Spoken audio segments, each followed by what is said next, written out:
Great. I can see attendees joining. So welcome everyone. We're going to get started in a few minutes. We will just take maybe, I don't know, another minute to let everybody join, and then we will get started with our discussion, which I think we're all very excited about today. We have people for whom it is early morning, people for whom it is late at night. So this is just the wonderful nature of the world we live in and the people who can now join us virtually. So just give ourselves until 6:32, I think, and we'll get started.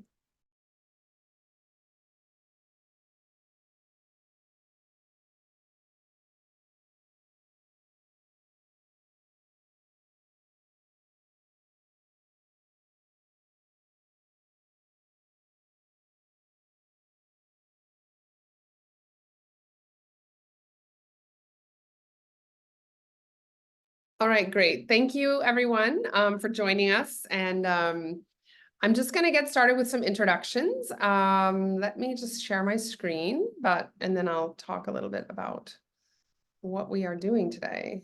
All right, can everyone see this? The Red Pen Boarding Schools Beyond Borders. So yeah, today we are joined by four really sort of prestigious, eminent, popular, all of the above boarding schools from around the world. We have one school from the US, we have one school from Singapore, one from Switzerland, and one school from the UK. So please join us in welcoming our panelists today for this webinar, which I'm very excited about. I want to just introduce I'm gonna kind of jump ahead here for a second on my slides, and just say that we're going to cover these topics in our webinar today. I'll come back to this slide and again in a minute, but basically the exciting thing about covering these topics with this group of people is that the answers to these questions are different in almost every case because of the education system, because of the culture, because of just the offerings and things like that. So I think this webinar, we often do webinars on boarding schools, but this is the first one we've done where we actually have schools that are all very, very different, and we can sort of compare and contrast what's going on. So that's really exciting, and I'm very happy that you all have agreed to join us. So I'll just give a quick introduction to the Red Pen. We are an independent education consulting company based in Mumbai, India, but we do support applicants from all over the world to study anywhere in the world. So there's no sort of geographical limitations on what we do and where we do it. We have, I don't know, we have 55 years of experience. I think that means if you combine the experience of everyone on our team, we'll get to 55. But we've worked on lots of applications, help students get lots of scholarships across our service lines. So our service lines include boarding school, which we're talking about today, and also undergraduate applications, graduate school or postgraduate applications, as well as MBA applications. And we also support some schools with their college application process for their students. We are always excited to bring these webinars to you because our sort of vision is to make global education and quality educational experiences accessible to whoever is in search of them. So that's a little bit about the Red Pen. I'm going to move on from there and now introduce our panelists. As I said, we have representatives from boarding schools in 4 different geographies. I'm going to start with Jill Thompson, who is the Director of Admissions and Associate Dean of Admissions at Phillips Academy. Is a co-ed school situated in Andover, Massachusetts, and they offer a need-blind admissions program. That is, they do not consider a student's ability to pay when evaluating their application, and extend the resources and opportunity to whatever students they want to admit, regardless of whether they can afford to attend. I think Jill will tell us more about that as we move on in the webinar. We also have with us today Luke Stewart, from the Associate Director of Admissions from Eglon College, in Switzerland. It's a co-ed school in the French-speaking region of Switzerland. It is in the mountains. I visited that school. It's very beautiful. It's a not-for-profit school, which is important to understand if you know much about how private schools, independent schools are going these days. Eglon is a not-for-profit school. It's an independent school, and it's community owned. So what that means is that, you know, everyone in the organization, in the school and institution is focused on student experience. They're not sort of answerable to sort of shareholders and different sort of sort of entities like that. So we just like to highlight that about Eglon. It's a wonderful school. And next we have Phil Mann, who's the Director of Admissions at Wellington College in the UK. It's again, a co-ed institution. These are all co-ed schools, actually, by the way, that we're talking to. Wellington College is in 400 acres of beautiful parkland and is home to a blend of breathtaking original architecture. I have also visited Wellington School, and I agree, it is very beautiful. If you have stereotypical images in your head of what a UK boarding school looks like, it pretty much meets your expectations. It's a beautiful school and very close to London. And I think despite the sort of historical nature of the buildings, it has modern state-of-the-art facilities to provide the best possible education environment for pupils. The school is, again, has, like I said, all sort of buzzing, busy, and preparing students for, you know, the modern future, but also has like really amazing sports grounds and performing arts facilities as well. And that's something I remember from my visit. After that, we have Malika Ramdas, the Director of Admissions from UWC Singapore, which is also a co-ed institution in Singapore, which we know is a global hub, safe and clean city. And recognized for future innovation. So there's a lot going on in Singapore that students can, what just happened? Something just happened. Go ahead, Kim. Oh, okay. Sorry, was I not sharing?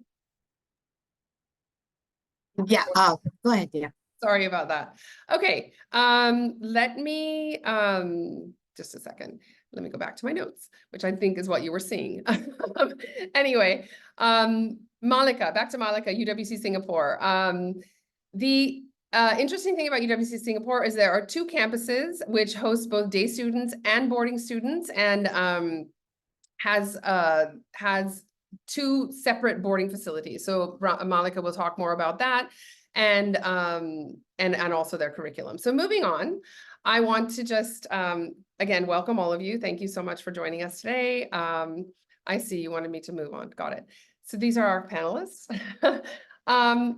I'm going to jump in now to, okay, I think I did mention, Aneri, do you want to go ahead to the next slide, the discussion of what we're going to talk about today? So with what we're going to do is with each of our panelists today, we're going to ask questions along these lines. We've also added one more question component, which is about college admissions. So we'll be touching on that as well. So just wanted to post this up here so you all can follow along and understand what it is that we're sort of going to talk about. And as I said, this is a sort of compare and contrast situation. So these are the things that we will be comparing.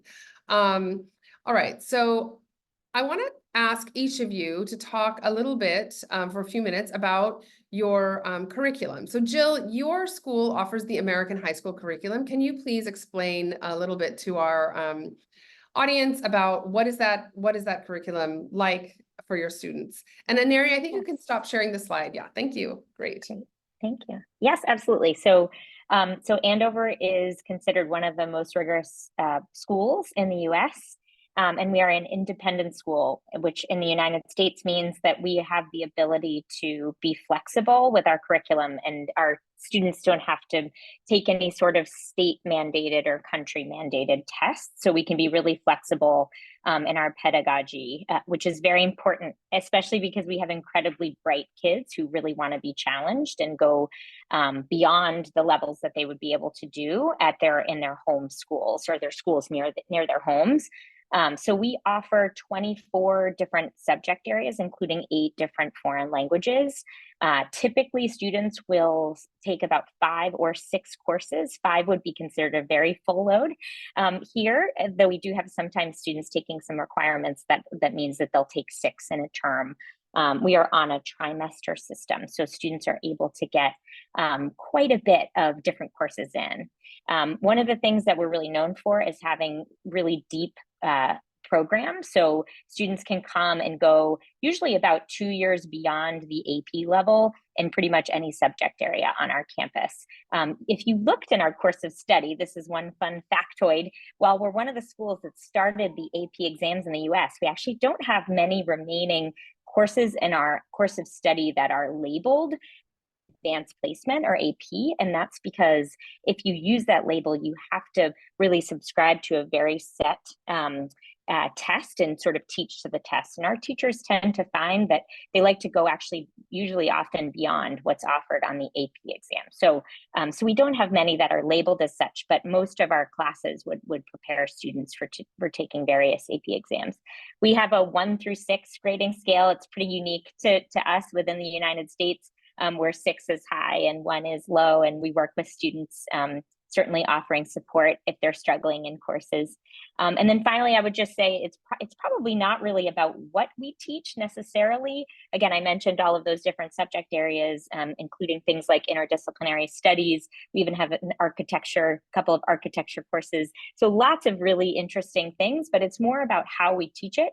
So we have very, very small classes of about 12 or 13 students working really collaboratively, with teachers, conferencing often, getting a lot of feedback, really developing mentors. And we really practice and put a lot of emphasis on teachers and students working really closely with one another and building really incredible relationships with one another. So hopefully that helps, Kim, just to give a little flavor to that question. That's great. Thank you so much. I think, we'll let the others talk, but I think one of the main, the most misunderstood, not aware curriculum in abroad is the US curriculum. So I'm glad you explained that. And yeah, I'll move on now to Luke, who will talk to us about the IB curriculum. Hello, everyone. Thank you very much for this opportunity as well to Kim, to Aneri, to the Red Pin for having us here. It's we're long-standing partners, so it's really a pleasure to be here, and especially amongst, as Kim, you mentioned before, really leading schools across the globe in all different areas. So a warm welcome to everyone. You are Eglon is an IB school. However, the IB as a program goes through a number of different areas, starting from in younger years, into the middle years, and then finally in diploma. And Eglon, therefore, is a school which only offers the International Baccalaureate Diploma, which is the final 2 years of a student's schooling. So I will focus a little bit on that to give context about what the IB is, what it means, but to provide a little bit of context about what we as a school provide beforehand, where we are a boarding school where we start from the age of 9 in year 5 and day students in years 3 and 4, where we have this quite bespoke curriculum, similar to what Jill was talking about the benefits of being independent, is that we're not constrained to state regulations or exam preparations, all those types of things. And we're really able to focus the curriculum and the preparation on how we prefer. And when we start with our younger students, it's here based on the mountain. We are in the Swiss Alps, and it's ensuring that our students are really enjoying the outdoors, where we combine that community aspect with academic rigor and developing the confidence in them to face any challenges that are coming later in their life, whether that be exams, college acceptances, jobs, and into their professional lives as well. Now that takes us all the way through where in years 10 and 11, we have the Cambridge IGCSEs, a pre-IB for the year 11s who enter there, and then onto the IB diploma. The IB is a program which focuses, I'd say, on breadth and depth of knowledge. It's a focus on developing students who sort of flourish in all aspects of areas, of mentally, physically, emotionally, spiritually, whatever that may be. And that really and truly aligns with what Eglon offers, as we are a holistic school. We have an approach which is based on the balanced development of mind, body, and spirit. And that therefore aligns very closely with us as a school to what the IB offers. Students within the IB, they take 6 subjects. Now, there are 3 at a higher level, 3 at a standard level. The core difference between that is the level of teaching hours. A HL subject will typically be 240 hours of teaching across the program, whereas a standard level will offer 150. Those subjects come from different subject choices. That would be language literature, language acquisition, mathematics, individuals and societies, as well as the arts. What the wonderful thing and how that ties in so well with the Eglon's approach and why we have the IB is because there is then a diploma program core where outside of those 6 subjects at higher and standard levels, the students are involved in these core areas called theory of knowledge, extended essay, and CAS, or their activities under creativity, activity, and service. So there's a whole range where they're focused on that breadth and depth of knowledge across those 6 subject areas, as well as developing in numerous areas outside of the curriculum and the normal classroom environment as well. So I hope that gives a bit of an understanding there, Kim. Yes, thank you. I think there's a lot to say about the IB diploma program, but I think that sort of gives a quick snapshot. So speaking of the IB, Phil, I will ask you to speak about Wellington's curriculum, which I know you also offer the IB, but since Luke has spoken about it, maybe you can speak more about the GCSEs and the A-levels. Yeah, absolutely. Thanks, Kimberly. Afternoon all. Wellington's an academically rigorous institution. That's what we're looking for within all of our students, that curiosity and the interest in their academics. And then, as Kimberly's already referenced, the extracurricular plays a big part in college life as well. Before getting to the GCSE program, our students come in our 3rd form curriculum in year 9, which is a broad and deep curriculum focused across core subjects like maths, English, and sciences, as well as the humanities, foreign languages, classics, and then there's a number of optional extras that students can choose. Throughout that year 9 process, they'll get to shape and choose their GCSE options. We offer 9 choices of GCSE for students. They choose 9 in total, and that comes from having to do maths, English, at least 1 science, although you can do up to 3, at least 1 humanities, and then you have a modern foreign language that you need to choose as well. And then you have 3 further picks within your GCSE profile. We also offer students the opportunity to do the HPQ, which is the higher project qualification, which allows them to develop some further kind of depth in subject areas and build some skills to prepare them for those 6th form curriculums, whether that be the A-level or the IB at Wellington. As students move throughout year 10 and 11, they'll get further education and information around our A-level and IB curriculums. We have, out of our 6th form cohort, we have 50-50 split in terms of IB and A-level. Luke's done a great job in outlining the IB curriculum, so I won't go into that. But in terms of A-level, the majority of our students will study 3 A-levels from a range of different topics. Some do study 4, often with that 4th being an additional modern language or further maths. And that's all about preparing students for those higher education outcomes that we'll come on to talk in a bit. So I hope that helps. Yes, super. Thank you so much. And finally, we have Malika Ramdas from UWC Singapore to speak about your curriculum, which I believe is new and unique. So please enlighten us. Thank you, Kimberly. And thanks to all my colleagues from the other schools. Because you've done such a great job, I definitely do not need to explain the IB program. I'll just start by saying that we offer boarding from grade 8 through to grade 12.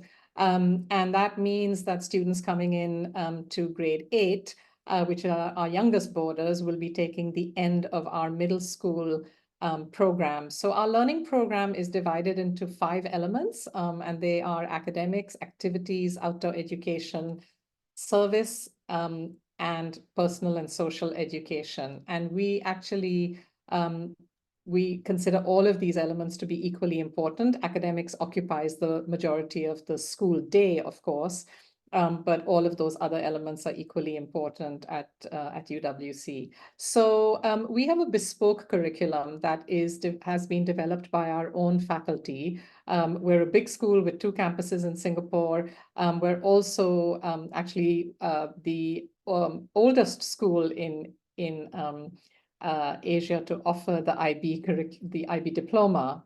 So we've had many years of experience doing this. Over the years, our faculty, as the school grew and as we grew to have 2 campuses in Singapore, our faculty basically decided that we had enough talent to create our own curriculum. And so we have a bespoke articulated curriculum all the way from kindergarten up to grade 12. In the last 2 years, students do take the IB diploma program. And an exciting, very new development is that in grade 9 and 10, we now offer our own UWC SEA program rather than the IGCSEs, which we were offering until recently. So that's something that our teaching staff are really excited about. A lot of the courses are interdisciplinary in nature, but they also span all of the expected subject areas. So all students will take English, an additional language, and then choices from humanities, sciences, maths, art and design subjects, and then some free choice subjects. All students also will take a UWC core course they haven't quite settled on the title for that one. It's still in development, and then also a physical education and UWC wellness lab. These are going to be 1-year courses. So whether a student enters in grade 9 or in grade 10, they still have that range of subject disciplines to choose from. And it really is tailored to lead nicely into the IB diploma, where again, as Luke has explained and Phil as well, the students are studying that idea of breadth as well as depth in the subjects that they choose. One other really exciting development is that we've been chosen by the IB to be only one of 3 schools to offer a pilot program for the IB diploma. And this will start this August, in August 24, where it's a different kind of IB diploma. Students still achieve the diploma award, but it will have, it's called the Systems Transformation Leadership for Change course, and it will replace 2 of the standard level subjects with that course, which will involve a substantial independent project. And that course will combine elements of design thinking, project management, leadership, and systems thinking skills. So it's a really challenging new approach. It allows students even more flexibility than the IB diploma already does. It was piloted actually last year for the first time by the first UWC. We're part of the UWC movement, also not for profit. So Atlantic College in Wales started it, and we will be rolling this out from this coming August. So very exciting new development. So that's a bit about our curriculum. Thank you, Malika. Yes, that is very exciting. I have a friend whose daughter is at the Wales UWC, and I knew a little bit about this, but that's exciting that it's coming to Singapore. Great. All right. I think that's been a great overview of the curriculum. And like I said, a little comparing, contrasting, some similarities, some differences. So let's move on to speak about extracurricular activities. I know all of your schools have amazing, big array of and huge range of extracurricular activities, but I would like each of you to go around one by one and tell me about one, the one that you want everyone to know about. Maybe it's the most unique, or maybe it's the best. I don't know, the one at your school. So please think of one and tell me about it. And I'm going to work backwards, I think, from, well, I think I'll just skip. I'll just go in the other order. So Luke, I'm going to call on you first. Thank you. I think I'll take a little bit of an approach, a different approach, I'm sorry, to this answer, because I think, yeah, we all have wonderful things at our schools, and it is really hard to narrow onto one. And I wanted to talk a little bit about our activities program as a whole, because there are different requirements to it. Eglon being a holistic school, having that holistic approach, our activities fall under the areas in line with our guiding principles of mind, body, and spirit.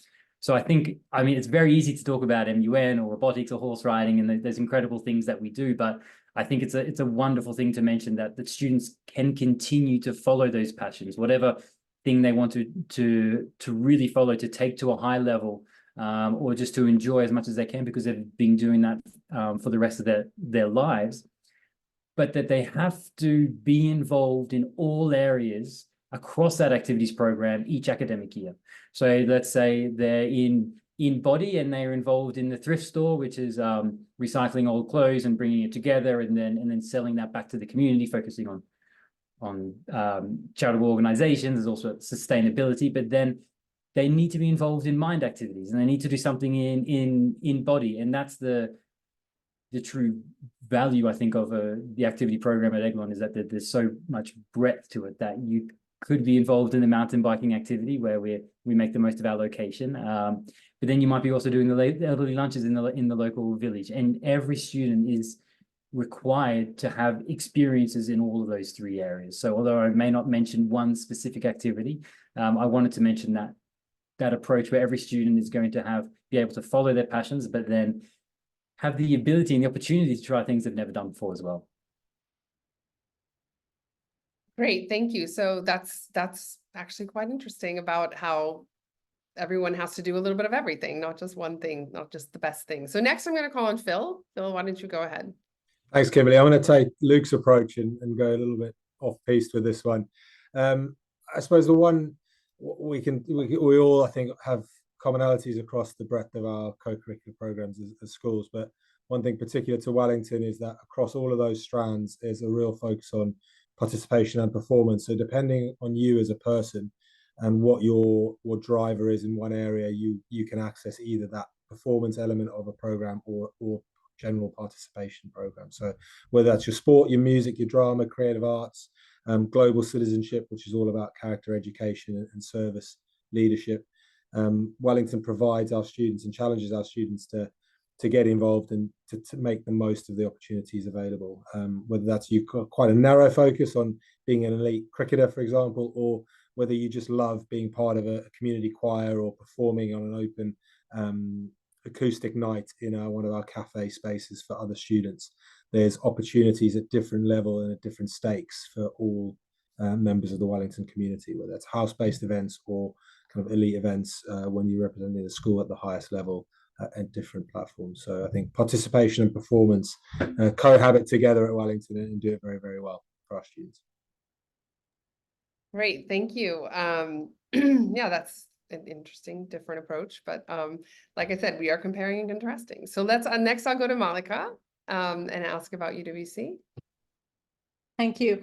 I really struggled with this one because there's just so much that goes on.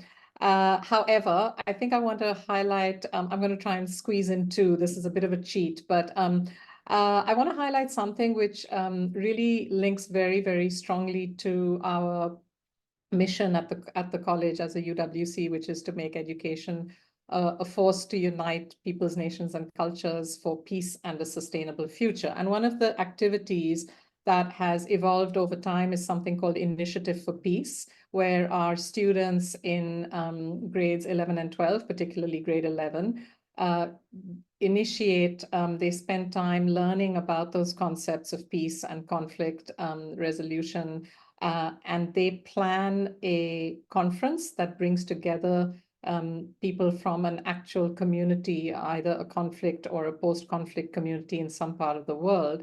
And our students are the facilitators of a conference that invites members of that community into a dialogue, and they run the activity. So it's an incredible opportunity to build leadership skills, understand some of the really tough concepts in the real world in terms of geopolitics, conflicts, things like that. It's also conducted, some elements of it are conducted as a cross-campus activity. So it's really drawing on the multiple nationalities and cultures that make up our community. So it's very, very kind of UWC aligned. And the one that I'm going to squeeze in is that we have an incredible performing arts activities program. And honestly, the opportunities for students are too numerous to mention. But I think I want to highlight just again the student leadership opportunities, because it's students who are taking the initiative, auditioning other students, choreographing, producing, learning things about sound and lighting design and set design, and actually constructing sets themselves and all of that. So I'll stop there.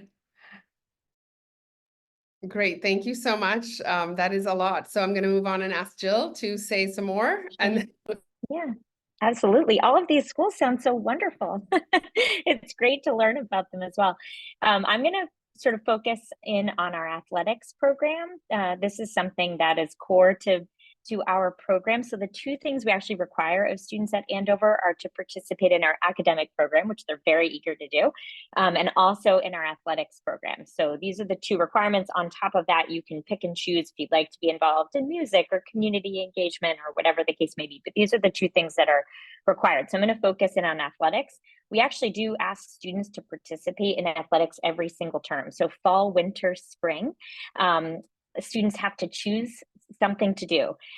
We believe that a life that is active is one that will be healthy long-term. So we want to teach children that they should be really engaging with ways to move their bodies and be healthy.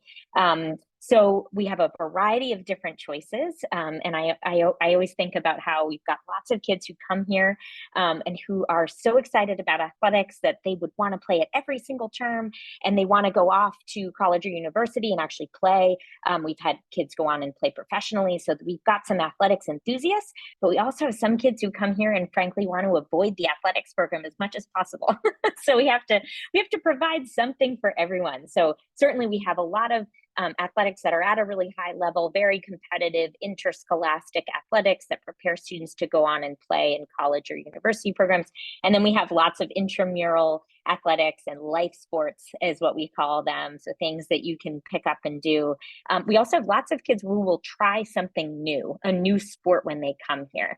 Access to athletic programs is not across the board in the United States, unfortunately. And so sometimes we have students who come in who've not been able to try some things that they might like to try here. So for example, our JV2 girls lacrosse team, which is our lowest level lacrosse team, I think has maybe one student who's actually played this sport before coming here. We have lots of students who will come here and who will try rowing or crew for the very first time, and then end up, some of them, going on and doing it in college. So there's a variety of different levels, and there's really a space for everyone.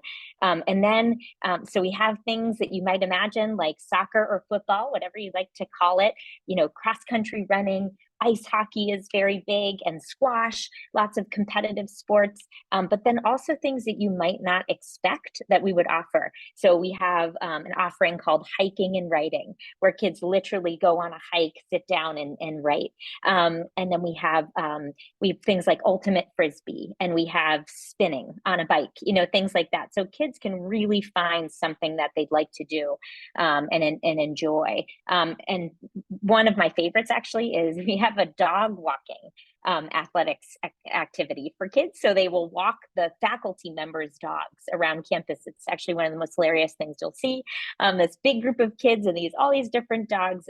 But it's a way for kids, again, to get out and move their bodies. It's a little bit of a service to our community, and it's a way for kids to fulfill their athletics requirement as well. So lots of fun in athletics. Great, thank you so much. One thing I just want to clarify for our Indian audience is athletics is just sports. It's not, so in India, we say athletics for track and field. Thank you for clarifying. I had forgotten that. I appreciate it. So when I say athletics, I'm thinking the umbrella term of all different sports. I know. I run into this all the time, but yes, sport, lots of sport activity. Yes. Got it. I'm going to move on now to talk about pastoral care. And I think a lot of parents have a lot of questions about, what is a weekend like? How often do students have to leave campus? What are the XCAT calendars like, etc. So I'm going to start with Malika and ask about, specifically about UWC weekends, because you are in a city. So can you talk a little bit about what that looks like? Sure. So I think possibly uniquely in this group, we are right in the middle of a bustling city and a very safe one. So one of the things we actively encourage students to do is to take advantage of the opportunities to engage with the host country, with the diversity of Singapore, as well as with the diversity of our own community. And I think for this reason, Singapore is incredibly safe. It's also incredibly it has one of the best public transport systems in the world. So students do leave our campus regularly, and they spend a lot of their weekends outside our boarding houses. Each campus has its own boarding community, but students are definitely able to leave and spend their time in different parts of the city. Students, both boarding houses also organize different optional activities that students can pursue on weekends. So last weekend, for example, some students from one of our boarding communities went off to a performance by the Singapore Symphony Orchestra. Another group went off to the Sentosa Sensoryscape Center. I don't actually know what that is, but I'm now interested in finding out. But there's also all of the facilities on campus that are open to our boarding students, and it really is for them primarily or during the weekends. So whether that's the gym or the pool or the climbing wall, lots of options there. And every so often, the entire boarding community, mostly as a bonding activity. So every 5 or 6 weekends, we'll do something which is quite sort of physically challenging in nature. So that might be dragon boating or kayaking or a cycling expedition around Singapore, things like that. We don't actually have exeats as such because we have the regular term breaks, midterm breaks when students can leave and return to their homes. To their home countries. And our boarding houses actually remain open throughout the weekend. So students, are absolutely, they have their boarding home through the weekends. Of course, if they wish to, they can, with permissions, do an overnight at a host family's place, or if parents are visiting, all of that is possible. They can leave the boarding communities. So I think that has answered your question. I mean, in terms of pastoral care, there's a lot of adult support around each child in boarding. So I guess I'll stop there, and maybe we'll return to some of these things in Q&A time. I don't know that this is necessarily I don't know how important this is, but I think it's very interesting to note that probably of all the schools here, UWC has this rule that you cannot board if you live in Singapore or if your parents live in Singapore. So that's different. So if their parents or students live in or families live in Singapore, you have to be a day student, right? That is correct. Yeah, that's correct. For us, we don't treat boarding as just a roof over the student's head. It's very much that you're choosing to engage and involve yourself in a boarding community and really be a part of that community. And I think the challenge is that if a family lives in Singapore, it's really hard for a student to completely engage in the boarding community fully. So yeah, we do have certain conditions under which there are exceptions, typically if a family moves to Singapore after their child had already started in boarding. So we can consider that situation because at that point the student's already integrated into the boarding community and may wish to continue. So that's where we would be willing to make an exception. Great. On the topic of exeats, I will let Phil go next. You can discuss anything related to pastoral care that you want to highlight or mention, but maybe exeats would be one because it's quite unique to the UK. Yeah, perfect. Thanks, Kimberly. Exeats are probably quite unique to the UK. We have exeats once every half term. So a half term tends to be around 5 to 7 weeks, depending on the term that we're in. Michaelmas, the 2 7-week half terms. Lent, which is January through to Easter, is 2 5-week half terms. And then in the summer, you've got a 6-week and a 4-week half term. And then within each of those half term, there's an exeat weekend that all students need to return home or to their guardians or to friends' houses for the duration of that weekend. And that is, again, our exeats vary in length. In our longest term, we have one that is from a Friday evening through to a Monday night, but predominantly they are Saturday evening through to Monday night. And that's an opportunity for all the staff and the students to decompress during busy times on campus, recharge their batteries, connect with families and friends, and then come back into a pretty full-on environment. You mentioned buzzy and constant after being kind of reloading the batteries and ready to hit the ground again. So the whole campus has to leave during that time. Similar to UWC, we're open 7 days a week with all of our boarding houses. We have 17 boarding houses currently, 18 in September 2024, and all of those houses are staffed over the weekends. Students have the choice of whether they want to go home or remain in college, and that often is for Saturday night through to Sunday night, because we have 3 lessons on a Saturday morning, followed by sport and Saturday afternoon and physical activity, and then students can go home or stay in college from about 4 o'clock on Saturday afternoon through to about 8 p.m. on Sunday, when they come back in for chapel and house meetings before starting the week on a Monday morning. And we have around 200 students that remain on campus over the weekends. And for those students that do stay, and some of those are obviously international, but equally they might be local for a variety of reasons, and they can get involved in different activities. So we always run an activity on a Saturday night for students, whether that be on campus or off campus as a trip. And then on a Sunday afternoon, there's always an activity. And between then, there's staff supervision within their HMs or housemasters or housemistresses across the weekend period. But it's a good weekends are a great time at Wellington to decompress, to find some kind of socializing time as well, and then some organized activities for students. Similar to UWC, where all our facilities are open for our student use, everything from the swimming pool, climbing wall, golf course, gym, and as we're in 400 acres, a lot of walking around as well. That sounds fantastic. Thank you for outlining all of that. I think it's really helpful to understand, the calendars and also just what the things are that are similar, what are different. So thank you. And I'm going to move on now to Jill, who will talk about Andover and what the sort of pastoral care and student life is like there. Absolutely. So we have primarily boarding students on our campus. I probably should have mentioned at the start that we offer the 4 years of secondary school in the US on our campus. So grade 9 through grade 12, which is essentially students who are 13 or 14 to 18 or 19. And most of our students board on campus. They are from all over the country, all over the world. So we have about 860 boarding students and about 300 day students who come from local communities around. But we are a 24/7 campus. Most of our students, even if they are day students, spend their weekends on campus.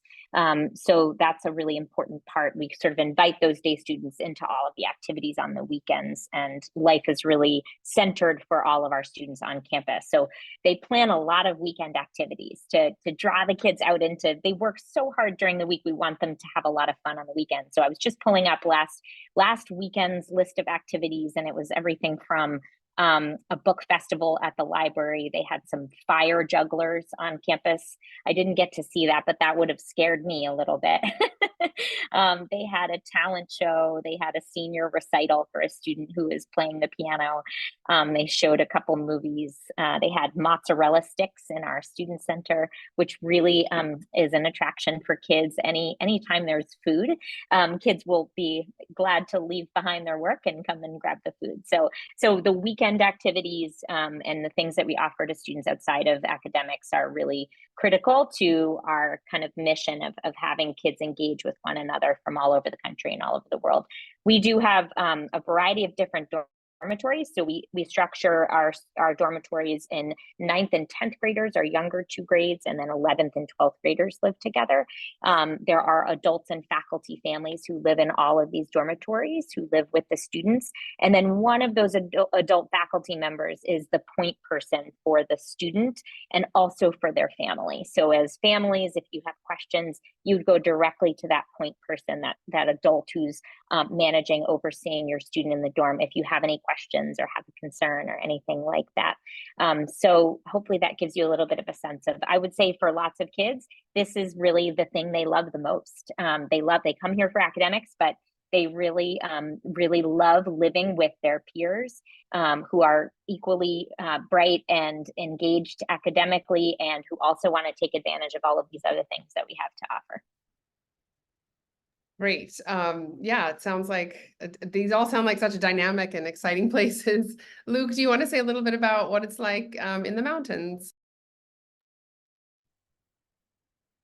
It's quite nice to hear the differences between everyone, because we have a lot of similarities, but then we're also very unique as well. And I think that's something which really came to light on the perspective of Eglon and who we are, because Eglon is a boarding school. That's the focus of who we are of the experience of the students. We have a small day student population, but they are the majority, the children of our staff who will move to the local area to be in here, and then 1 or 2 families who have typically moved to this area as well and have their children at the school. So there's not those options of flexi-boarding. Our students are convening from all corners of the globe to come and live and reside and learn and have all the experiences at Eglon. So it's quite difficult for us as a school to be in the situation like Phil is at Wellington, where they can have short weekends and they say everyone will go away and then come back, because that's simply not possible for our students who are coming from Mumbai and Mexico and Tokyo and the rest of the world. We're a school with 72 nationalities, and we don't allow more than 15% of any one nationality. So that ensures that there's absolute diversity. And it also means that when students are with us, we are the guardians. There's no guardianship in Switzerland or with Eglon. Eglon is the week-round, year-round guardian of the students. So they're here with us. Our day students are all linked to a boarding house. So it's not that they come in and there's separation between day and boarding. We're a boarding school, and every student has a link to their boarding house. They have space in there. They're welcome to be there for dinner, homework. I live in a boarding house myself, and some of the last students to leave every night are our day students. And it's that reverse where, similar to what Jill said, those day students, they would love to be boarders, because that's truly where the life of the school is. With that in mind, what happens on weekends, it's the same with everything that we want to do as a school, is provide a balance. We have an expedition program where students are hiking, climbing, camping every single weekend of the year, and they have a minimum requirement to complete every term. They will do that. Some will be doing every weekend, and they will be winning awards, and they will be doing really amazing things. And some will do the bare minimum because it's something they don't particularly love, but they do that. And then those other weekends, they need to have a balance. Teenagers are busy. They're under a lot of stress. It's great that they have the chance sometimes to simply sleep in, to catch up on some Netflix, to do some work, to be with their friends and enjoy the life around the campus, because they would do that at home as well. And although as outside of expeditions, there are amazing weekend activities and trips and options and things that are going around, the facilities are all open. So our musicians are practicing, the sports centers being used, all of the things across the school. We also like that students have the time to reflect and catch up on their sleep and just hang out from time to time. And we really want to ensure that they meet those minimum expectations, are doing wonderful things and making the most of this opportunity, while also having the chance to catch up and breathe, because that's really important for them. Great, thank you. Wow, there's so much to talk about, and of course we are running short of time. So I am gonna just go ahead and combine the last 2 questions. If each of you can give us a quick overview of your admissions process, so coming into the school, and your college counseling support, so going out of the school. So tell us, what it is that you expect and look for and require in the admissions process, as well as how you support students to move on to college and beyond. So I'm going to start with Malika, because I know if any of us have to hop off and leave, it's going to be her, because she's in the latest time zone. And I will also ask each of you, while we're just doing this, to please put in the chat any contact information or links that you want to sort of highlight. If a parent or an audience member has further questions, and how they can reach you. So with that, I shall go ahead and hand it over to Malika. Thank you very much, Kimberly. I love this question, and I actually like the combination, because I personally was responsible for helping to ship our students out, shall we say. I directed our college counseling team on one of our campuses for about 13 years before I then moved into admissions for the school. So I know that area extremely well. But I'll start by talking about what we do for the admissions process, and then I'll say a little bit about our college counseling support for our students. So for admissions, for us, we have an annual admissions cycle, and boarding students have only one available entry point, which is at the start of our academic year. So that's in August every year. We do offer a January or term 2 entry point up to grade 9, but that is not for boarding applicants. So it's important for families to remember that. In terms of what we look for, I think, as a UWC with over 80 nationalities on each of our campuses, a real multitude of cultural backgrounds, linguistic backgrounds, and various other kinds of diversity. In boarding, which is really sort of a microcosm of the entire larger college community, we are really looking for students who are open-minded, who are curious about and willing to engage with difference and with other cultures, and who are willing to engage with different perspectives, even if they don't agree with them. So those are some key elements that we're looking for particularly when we are looking to admit students as boarding students. So we do expect a pretty high level of maturity, independence, self-management skills, and resilience. I think the ability to self-advocate is important. Of course, it's something we also teach students when they are with us. But obviously, the ability to kind of live within rules and expectations and manage your independence responsibly are some other qualities we're looking for. I think resolving conflicts, again, maturely, possibly with adult support. And again, these are skills that obviously boarders are also learning along the way. So I think suitability for our boarding environment as well as for the wider college community. And then the potential to align with the mission and values of UWC is really important to us. So in terms of our admissions process, we have, as I said, an annual cycle. We ask for families to submit the last 2 to 3 years of school reports. We will reach out to the current school for more information, particularly in the case of all boarding applications. And then students are invited to a one-to-one virtual boarding interview, and that's conducted by a member of our boarding team. So either the director of residential life or one of the house parents. That's about a 45-minute conversation with the student. And it's really important that it is just the student in the room in that virtual conversation. So I do want to emphasize that. And in addition to that, we have an interactive discussion and activities session, which is actually led by our current high school students who act as facilitators. We in admissions are part of it, so we are there to observe the interaction between the applicants and our students and the applicants with each other. So those are really the components of our admissions process. And then finally, I just want to say that we do have 2 application deadlines that families need to be mindful of. One will be in early November and the other one will be in early January. We haven't yet updated our admissions deadlines for the next application cycle, but that will go onto our website probably by about July, sometime in July. And then we make offers in mid-January or around the end of March for a start in August. So that's sort of our timeline and process. In terms of college counseling support, we really have incredible support for our students. We've got a team of 7 college counselors at the Dover campus, which is the slightly larger campus, and 6 full-time college counselors at our East campus. Students are assigned to a counselor when they are in grade 11, but there's plenty of advising support even before that, including particularly in the run-up to grade 10s, choosing their IB subjects.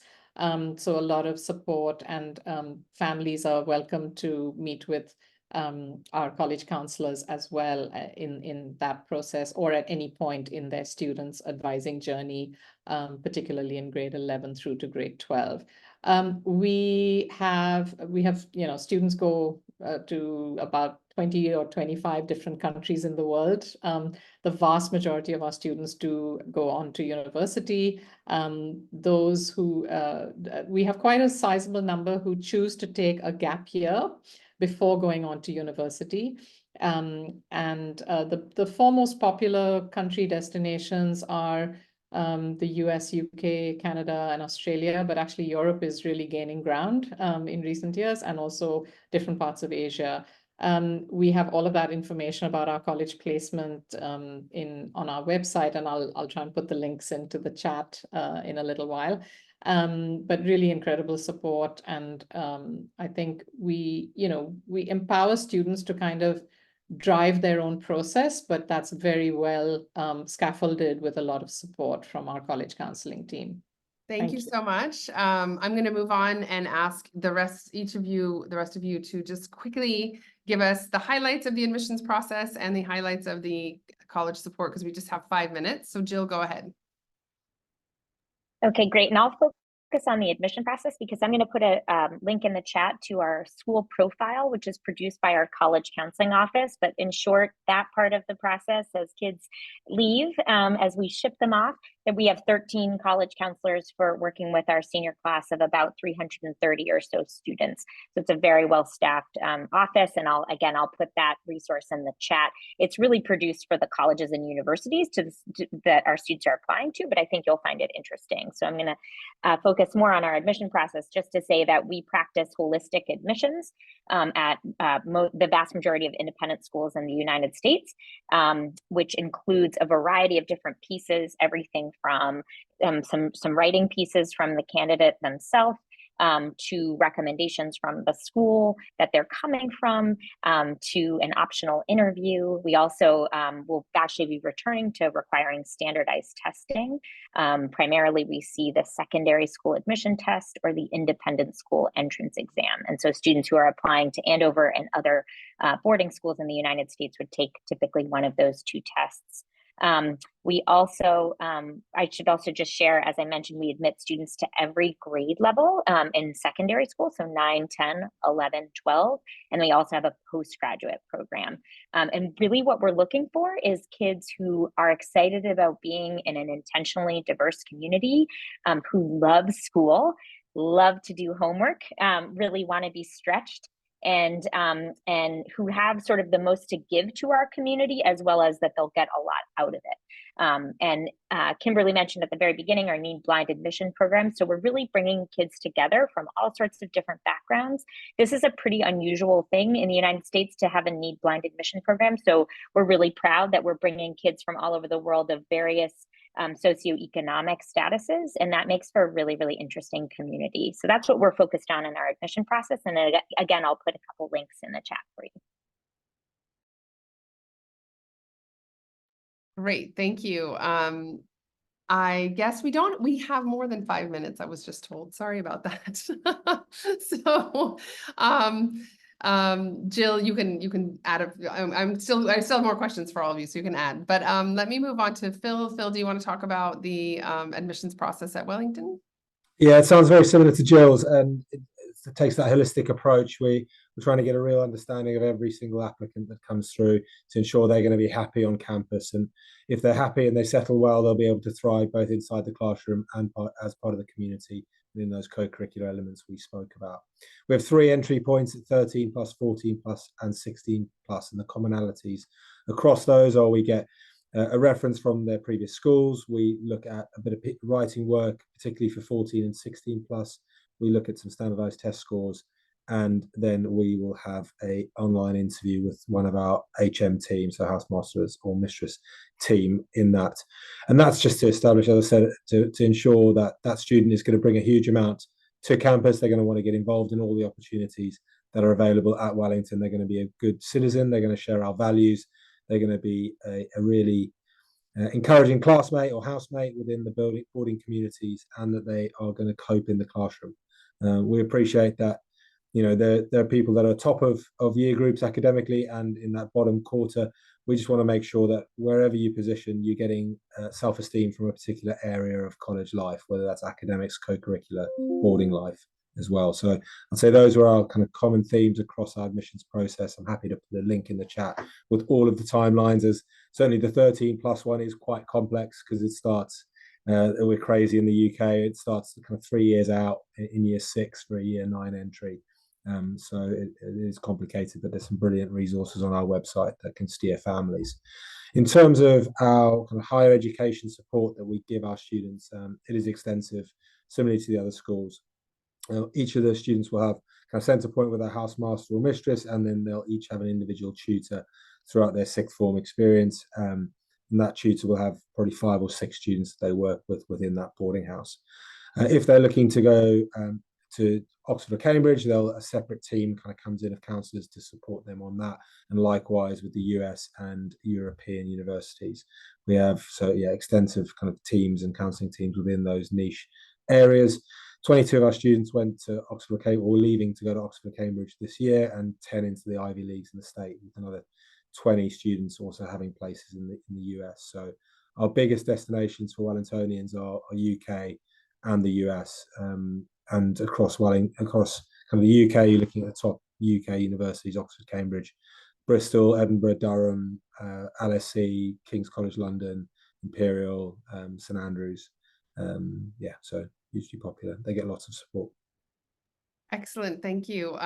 I was just, we've worked with students, I think, from all your schools, and I think they're all extremely well supported and well prepared for the college admissions process. So Luke, do you want to tell us a little bit about Eglon, the admissions process, and the college support? I think you put something in the chat already, but go ahead. I followed Jill in that as well. So for everyone, there's lots of information in the webinar chat, and there has been a Q&A as well, which has been quite active. So I really encourage everyone to get involved in that, which is great to see. Eglon offers a rolling admissions process where it is based on a year-on-year basis. So it's not things like long wait lists or applications at birth. We're really looking at every student and each individual applicant on a year-on-year basis. It is a holistic overview where we take into account each student's previous 2 years of school reports, a character recommendation from a current teacher at their school. We will then, as a part of that, also require assessments and an interview.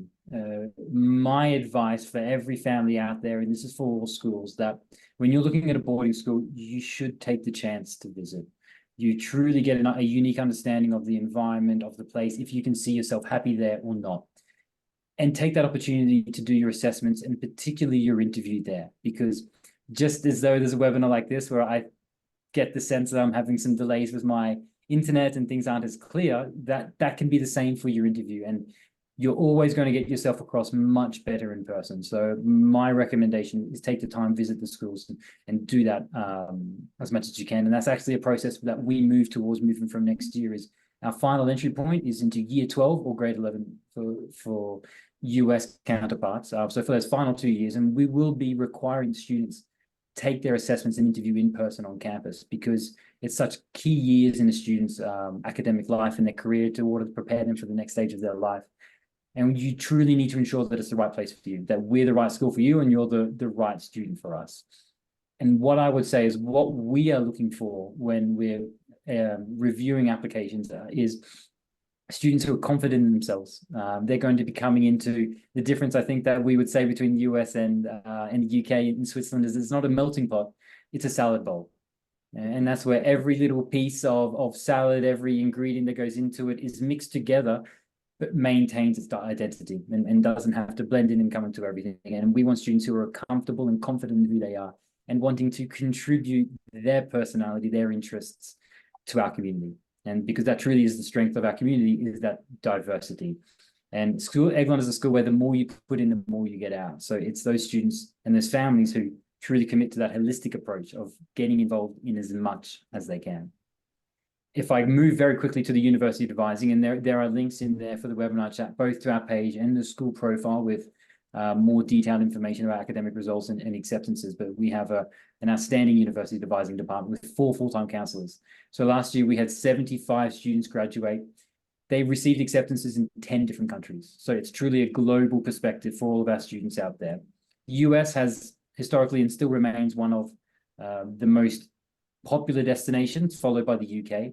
And I think, like everyone else is experiencing, we're seeing more and more students go on a gap year, and we support that. And our University Advising department continues to remain in contact with those students after they've left Eglon to help them during their gap year to make the most of our alumni community, to be engaged and have wonderful work experiences, and then also get that acceptance the year after. So I think, Kim, is a great question, starting all the way from application and ending there with how we guide students from when they leave the school. Yes, well, all of you do an amazing job, which is why you are, you know, four of the most sort of sought after schools for the applicants that we work with. I think that, you know, I'm just going to move on. I have lots of things to say, but I'll let you guys talk. I'm going to move on to talk about, sorry, just give me a second, to just ask each of you, you know, we have had these kind of structured questions, and these are the questions that we typically get from families, but I wanted to also give each of you an opportunity to just say a little bit about why you think, you know, a family that is, or a student who's looking for a boarding school experience should choose your school. So I will let each of you go in turn, and it's not a competition actually, but it probably feels like one. I think I'll start with Phil. I can't remember who I've started with and ended with now, but Phil, I'm starting with On you. the spot first. Excellent. I think from our perspective at Wellington, it's a truly remarkable place to go to school. Our students are a credit to the college and bring the place to life. I know Kim mentioned the architecture and the campus and the introduction, but the students are what make it, and they truly are. They make it an interesting place to live, an interesting place to learn, and they are passionate about making the school better, you know, from a student perspective as well. And we try to empower them to do that. We've got incredibly skilled practitioners across our teaching body and within our pastoral care networks and on our co-curricular front as well. So whatever your passion and interest is, if you come in it with if you join Wellington with one of those, something that's really important to you, you'll be able to, it'll give you the platform to foster that and develop that further. If you're unsure and you like just getting involved in things, there's so many different areas of campus and college life that you can explore and develop a niche in, whether that's kind of the Green Power Racing team, our arts department, our kind of dance department, which are exceptional, orchestra, sport. It's a platform and a stage for every student to express themselves and develop and learn about themselves. Our pastoral team are superb and well supported through additional wider support outside of the house system, but it's a fantastic place to be. I've been here 6 years and I'm very biased. My daughter's joining in a couple of years' time, and yeah, it's a pretty cool place to go to school. Wonderful, thank you. Great. I like I said, I really enjoyed my visit there. I was very glad I got to go and finally see the college that so many people asked us about. So that was great. And thank you to you and your colleagues for showing me around. I will move on now to Jill. Do you want to talk a little bit about why a student might want to choose to study in North America at? Sure. Yeah. Absolutely. So thank you, Kimberly. This is a great question. And by the way, I think any of your children would be so lucky to go to any of these schools. They all sound really wonderful. I think about two things for us, and I've talked a little bit about our intentionally diverse community, which again is pretty unusual in terms of the level of diversity that we have, particularly socioeconomically, which doesn't exist all that much outside of Andover and a couple of other schools in the US. But I think about, you know, at this critical time in children's lives and when they're really growing and learning about themselves and their identities and so on and so forth, that it's about actually your peers. Your peers are really, and surrounding yourself by peers who are interesting, who are going to engage you, who are going to be as excited as you are about being involved in the community, who are bright and talented and do lots of interesting things. So for us, I think most of our families choose the school because of the exposure to the peers and the level that those peers are at, that their children will be exposed to and friends with, you know, for life. Also the faculty, of course. So we have lots of faculty members who have PhDs, who could be teaching at the college level. But if you're going to teach in the United States if you want to teach adolescents, true teenagers, this is really the place you want to be, because we have the most bright and talented kids in our country, I would say.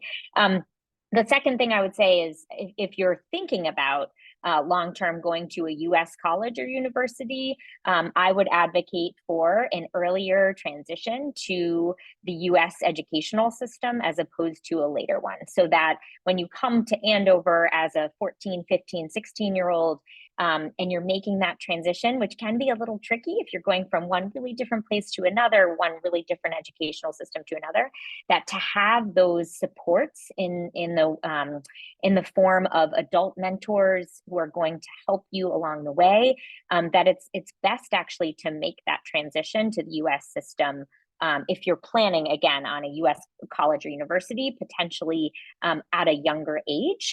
Because if you come to the US from far away for a college or university and you're going directly there, that can be really jarring, I think, for students when there isn't that adult mentorship and support available. You're sort of on your own if you come to the US for college or university at that point. So I would advocate for students who are thinking about, and of course, I understand and recognize there are colleges and universities all over the world that are really incredible. But if the US is kind of in your sights and in your thoughts, I would imagine coming a little bit earlier as a teenager might be a better way to transition. Great, thank you. Yes, I think that's a really important consideration. I think that it's something that we try to sort of explain and educate families on as they're going into this process is, you know, what are the timelines like? How old are the children? What are you setting yourself up for early, etc. So I'm glad you mentioned that. I'm going to go ahead and ask Luke to speak a little bit about Eglon. Why should a student choose Eglon? It's one of the questions I think all of us in the admissions profession get asked a lot. Why your school? Why your school above another school? And in answering this question, I probably think to the conversations that I always have with families when I am asked that. And you are truly the schools amongst here today are some of the leading schools in the world, if not the leading schools. And I think everyone who's joining us here today should take for granted that the academics, the support are top notch. Take that for granted. Just assume that if you come to UWC or Andover, Wellington or Eglon, you're going to get outstanding education to the highest possible level. It's all the support you need to get up there. And then it really speaks to them what Jill talks about. It's about those peers. It's about the community. It's about what you're coming into, because you're going to be getting that support. But when we're looking at boarding schools for teenagers, for students coming up from the age of 9, 10, all the way up to 17, 18, or 19, this is crucial times in their life for their values, for their character, for the type of person they're going to be, what kind of resilience they're going to have. And that's why it's so important that I go back to that point before, that you as families always come and visit us, because you need to understand, can I see myself here? And most importantly, is this where I can see myself being happy? Because if you're not happy, you're not going to be successful. And that's absolutely true, no matter what it is. So you need to take that time to ensure that you get to feel what it is. And so my answer to that is, there's no best school. There's only the right school for you. And you're all different, we're all different. And I think that always has to be the approach, is think about you, what you need, and where you think you're going to have the most success and where you're going to be happiest.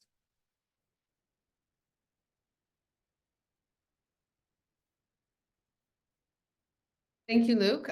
That's great. I think that's a very good message, because you're right. These are all the best schools in the world in terms of just resources and quality of education and things like that. So it's very important to keep that in mind. And, you know, people get often hung up on which is exactly better. And it's like, if you're in this class, that's not the question. So I'm finally going to ask, sorry, Malika, I lost you. I'm going to ask Malika to go ahead and talk about UWC for a moment. Sure, thank you. So I just want to echo the great advice that we just heard about kind of choosing a school because you believe it will be the right fit for you and serve you well in terms of your interests and you know where you can see yourself. Visiting is a great idea.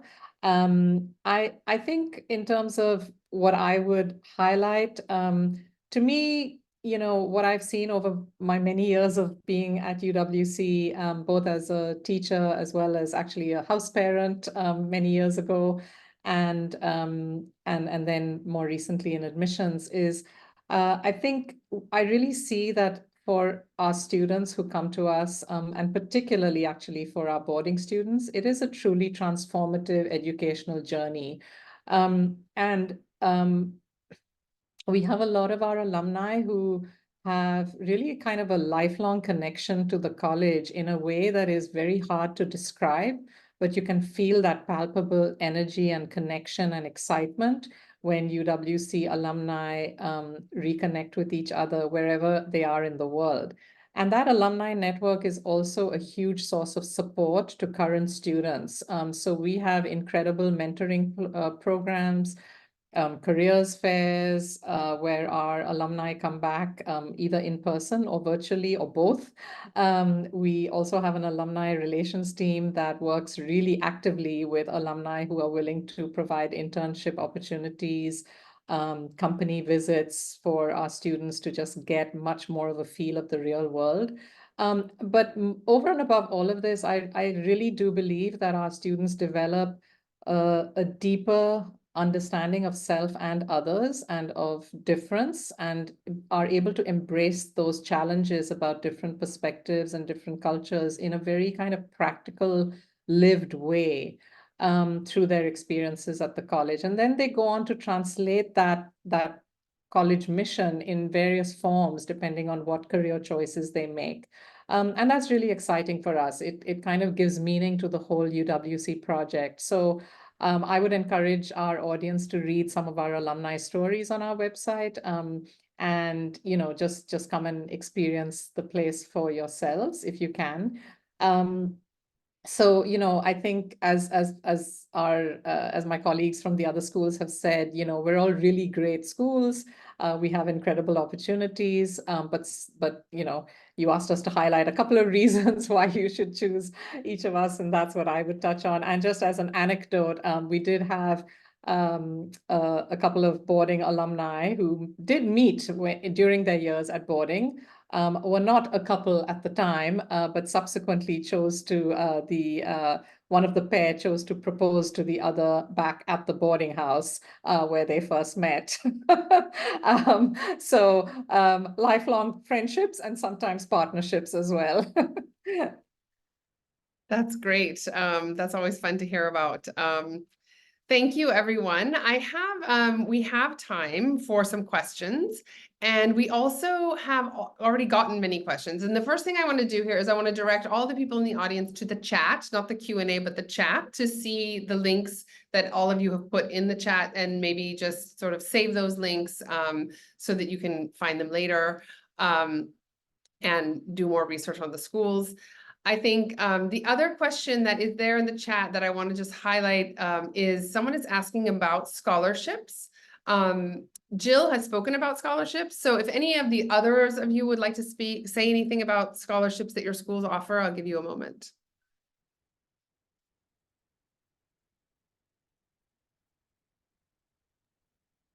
I can nudge in if that's okay. I can speak about that. Eglin's really fortunate being in that position of a not-for-profit that we do like to provide the opportunity for students who would not otherwise have the opportunity to access the school with the resources. And we have as well as a small financial assistance budget, we also have a wonderful scholarship program where we welcome applications globally, typically for the last 2 years. We'll be looking in our in our sixth form, you might be able to call it, group of next year. Out of 170 students, approximately 20 of them will be 100% fully funded scholars. So that does exist, that opportunity. And what I would say is we begin our application process in September, and we therefore encourage early applications, especially for those IB years. So we're always open to having discussions around the possibility of scholarships at Eglon, but knowing that they are needs-based, not merit-based. Great. So if Malika, Phil, anything to say about scholarship? I'm happy to add something here. So as a UWC, we are part of a very wide network of UWC national committees who select students for partial to up to full scholarships. So however, a student seeking a scholarship cannot apply to us directly for a scholarship. They do need to go through the UWC National Committee process. If you are applying to us directly as a boarding applicant, that would be as a full fee-paying boarding applicant, and we don't have any subsidies available there. That's not to say that we don't have considerable socioeconomic diversity in our boarding communities, but that is through the students we admit as scholars who are selected by their home national committees, UWC national committees. So it would be best for families to just read more about that. And we have links about how all of this works on our website. At Wellington, we do offer scholarships in terms of academics, sports, music, drama, performing arts, but there's no fee discount attached to those. Our priorities around bursary or fee assistant funding for our students, and we have extensive kind of fee assistance for students, ranging at different levels of kind of support for each family. Great. I do see quite a few questions in the Q&A. I think one thing I want to say to everyone here, because some of the questions have been answered by some of you and not by others, is that if there's something you're hearing about from one of the schools where you're like, that sounds really interesting, it's very likely that one of the other schools has something similar, or you should keep that as a question to ask of every school, because I think in the sort of format we have here and the time we have here, all of you guys haven't been able to talk about everything. So you may be hearing that, oh, that school had that, we also have that, I didn't get a chance to say it. So a lot of things may be common there, or there may be sort of something that's even more, enhanced or elevated and cool at your school that you want to kind of mention. So yeah, I just wanted to put that out there. But if any of you see anything in the chat where you feel like, I want to speak more about what is there in my school, please do speak up. I think there's a question about, there's a lot of questions for UWC, Monica, you're very busy.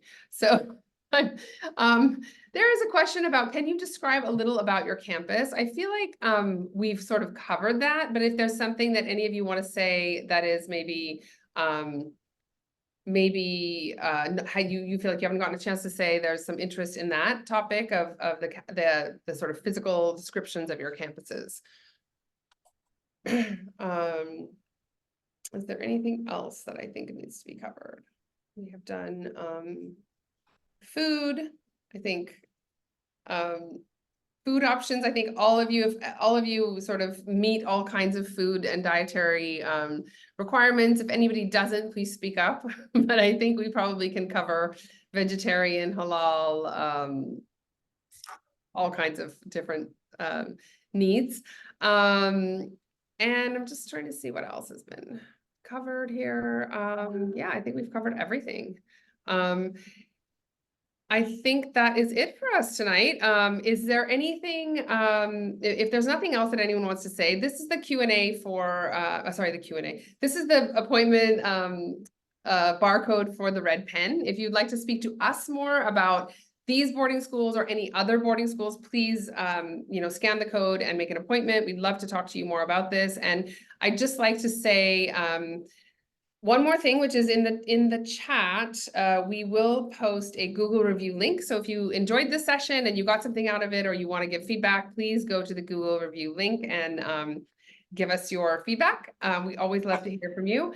And then finally, I would like to again take a moment to really thank each and every one of you who joined us today on the panel. It's been like such an amazing experience to be able to, have 4 great schools from all over the world to talk to our audience today. I'm really quite honored. So thank you again. And I hope that we can partner in the future.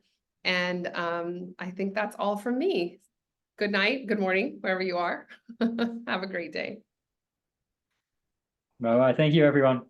Thank you. Thanks, everyone. Bye-bye. Take care. Thank you. Bye-bye.